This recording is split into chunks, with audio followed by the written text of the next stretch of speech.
बात आज की चैनल के कार्यक्रम आर पार में मैं सुरेंद्र चतुर्वेदी आपका स्वागत करता हूं। दोस्तों 80% चोरियां क्यों होती हैं सूने मकानों में, ये आर पार जो आपको चोरियों से बचाएगा।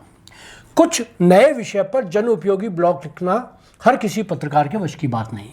प्राय पत्रकार चर्चित और समकालीन खबरों पर कलम आजमाइश कर लेते हैं। समय समय पर मेरा प्रयास रहता है कि अपने लोगों के लिए खोजपूर्ण नई जानकारियां लेकर आऊं। इसी क्रम में आपको आज यह आर पार समर्पित कर रहा हूं। मित्रों, आप बरसों से अखबारों में एक ही तरह की खबर चोरियों की को लेकर पढ़ते रहे होंगे। फलां सूने मकान में चोरी, 80% चोरियां सूने मकानों में ही होती हैं। चोरी कोई नई समस्या नहीं है, लेकिन सूने मकानों में चोरी की घटनाएं पिछले कुछ वर्षों में चिंताजनक रूप से बढ़ी हैं।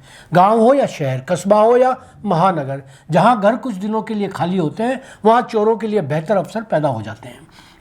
यह आर पार इस बढ़ती सामाजिक समस्या की जड़ें, कारण, परिणाम और समाधान तलाशने का प्रयास है। अब सवाल यह है कि सूने मकानों को कि चोर क्यों चुनते हैं। इसका सबसे बड़ा कारण है कम जोखिम और ज़्यादा मुनाफा। चोरों के लिए खाली मकान सबसे आसान निशाना होते हैं, क्योंकि वहां टकराव या प्रतिरोध की संभावना नगण्य होती है। इसके पीछे चोरों का लंबा और पुख्ता होमवर्क होता है। सूने मकानों की जानकारी पहले से ही चोरों के टीम सदस्य इकट्ठा करते हैं। फेरी वाले इसके लिए सबसे अधिक मुखबिरी करते हैं। कई बार घरेलू नौकर, पड़ोसी या सोशल मीडिया से जानकारी लीक हो जाती है। जैसे आपने सोशल मीडिया पर सूचना दे दी कि आप कुछ दिनों के लिए ग्रुप्स में सक्रिय नहीं रहेंगे क्योंकि आप यात्रा या शादी के चक्कर में यात्रा कर रहे हैं। कई बार हम लाइट जलाकर चले जाते हैं, यही सोचकर कि रात में चोर समझे कि हम घर पर हैं, घर सूना नहीं। मगर चोर जो है वो रेकी दिन में नहीं करते, रात में नहीं करते, दिन में करते हैं। दिन में जलती लाइट देखकर वे अंदाज़ा लगा लेते हैं कि मकान सूना है। इसके अलावा यदि आप बंदी पर अखबार खरीदते हैं और आपके अनुपस्थिति में हर रोज़ अखबार गेट के सामने इकट्ठे होते रहते हैं तो चोर सूने मकान का ठप्पा लगा देते हैं। यही नहीं, गेट पर कचरा इकट्ठा होता रहने पर भी सूना मकान रेखांकित हो जाता है। चोर प्राय बिजली और पानी के कर्मचारियों की तरह मीटर रीडर बन जाते हैं और पूरी सूने घर को पूरी जानकारी कर लेते हैं। सूने मकानों में चोरी का एक और कारण सुरक्षा उपायों की कमी भी है। बहुत से लोग अभी भी CCTV, smart lock, alarm system जैसे आधुनिक सुरक्षा उपकरणों का उपयोग नहीं करते। यहाँ मैं समझ सकता हूँ कि हर व्यक्ति यह व्यवस्था नहीं कर सकता, मगर जो लोग सक्षम हैं उनको तो यह व्यवस्था कर ही लेनी चाहिए। यूँ भी बड़े गिरोह छोटे मोटे घरों को निशाना नहीं बनाते। और आइए आपको बता दूं कि चोरी की घटनाओं के कुछ आम तरीके कौन कौन से हैं। सबसे ज़्यादा चोरियां सूने मकानों में ताले तोड़कर या खिड़कियों से प्रवेश करके ही होती है। चोरी तो प्राय रात में ही चोरियां करते हैं, मगर छुट्टियों के दिनों में वे दिन में भी वारदात करने से नहीं चूकते। चोरी से हमको आर्थिक नुकसान तो होता ही है, साथ में पुलिस और अदालतों के चक्कर भी काटने पड़ते हैं। शायद ही कोई सौभाग्यशाली हो जिससे चोरी गया हुआ पूरा माल ज्यों का त्यों वापस मिल गया हो, वरना होता तो यही है कि चोर गिरफ्त में आने के बाद 50% माल भी वापस नहीं मिल देते। कई बार तो ईमानदार पुलिस वाले ही अपने स्तर पर मामला निपटा देते हैं।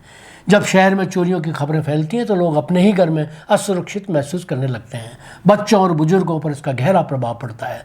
पुलिस और प्रशासन पर अविश्वास होने लगता है। यदि एफआईआर के बाद कार्रवाई न हो तो लोगों का कानून व्यवस्था से विश्वास डगमगाने लगता है। मित्रों, आइए अब आपको चोरियों की रोकथाम कैसे हो इस पर बात कर ली जाए।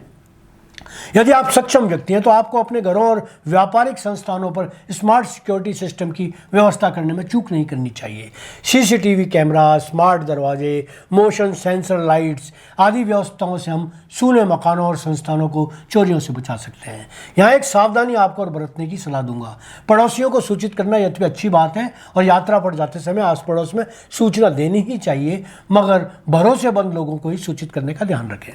जब भी घर से जाएं सोशल मीडिया पर सावधानी से छुट्टियों की जानकारी या लाइव अपडेट साझा न करें। मेरा तो मानना है कि ऐसी कोई जानकारी सार्वजनिक तौर पर करें ही नहीं। यदि आप कहीं जा रहे हैं तो आपकी पूरी सूचना आपके क्षेत्र के पुलिस स्टेशन पर देनी चाहिए। इससे पुलिस का बीट अधिकारी आपके घर को विशेष निगरानी में रखेगा। बड़े शहरों में धन संपन्न लोग घरों का बीमा भी करवाते हैं, जिससे कम बीमा होने से आर्थिक नुकसान की भरपाई कुछ हद तक हो जाती है। एक और बात जो आपके वश में है नहीं, वह है नियमित पुलिस पेट्रोलिंग। स्थानीय पुलिस द्वारा संवेदनशील कॉलोनियों में नियमित गश्त की जाए तो चोरियों को रोका जा सकता है।